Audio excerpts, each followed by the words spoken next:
Hello everyone. This multimeter, an ideal 61-347, can measure current by selecting the ammeter function, properly connecting the test leads in the correct input terminals, and connecting the test leads in series with the load. This is the usual way to measure current with a digital multimeter like this one. Note, however, that measurement of current in this manner is limited only to 10 amperes and a maximum measurement time of only 10 seconds with a minimum of 15 minutes cooling time in between measurements. Now, perhaps a little known extra usability of modern digital multimeters is that you can use them to measure AC current beyond 10 amperes. This is made possible using a device called an AC current clamp accessory or an AC current clamp sensor like this UNI-T CS06A and this Fluke i400E AC current clamp accessory. Both of these devices have an output of 1 millivolt AC voltage per 1 ampere of AC current being measured in their clamp sensors.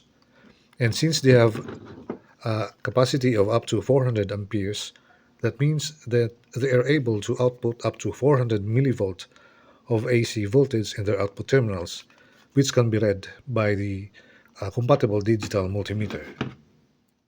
To measure large current, select the AC voltage function.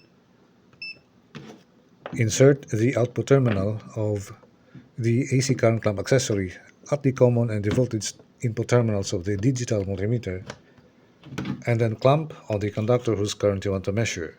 So if the display shows, for example, 30 millivolts AC, that means that 30 amperes of AC current is being detected by the accessory clamp. Now my ideal 60W347 seems to be picking up an electrical noise of 1.4 millivolts. I don't know exactly where that's coming from, but I can just press the delta button to set that value aside so that I can start at 0.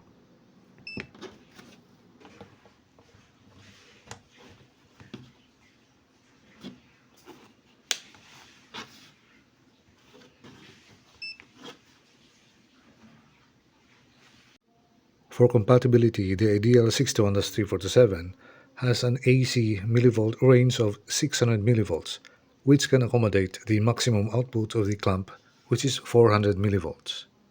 For this demonstration, I'll use my AC current line splitter so that I can simulate large current in a safe, controlled manner. This is the part that goes to the power supply, while load will be connected here. And the X1 and X10 legs are where the clamps will be hooked up. Here is a look inside the lines splitter. As you can see, it has an X1 leg where one turn of the conductor is hidden and an X10 leg where the conductor is coiled 10 times, which will allow the clamp to detect 10 times as much current as the X1 leg due to the stronger electromagnetic force.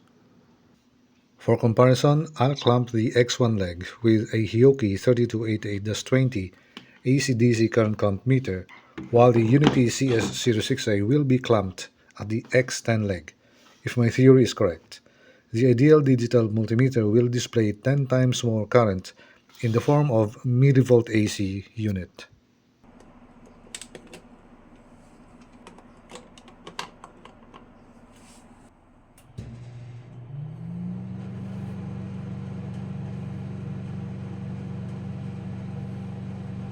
We may now observe a few things. The ideal multimeter displays around 63 millivolt AC voltage, while the Hioki clamp meter displays 6.3 AC current directly. Using 1:1 output ratio, 63 millivolt means 63 amperes, which is exactly 10 times more, and this confirms the correct functions of the devices. As you may have already deduced, the ideal multimeter does not know that a current clamp sensor is connected to it. It simply reads the input voltage, so it's up to the user to interpret the millivolt reading as ampere reading to get the correct current value.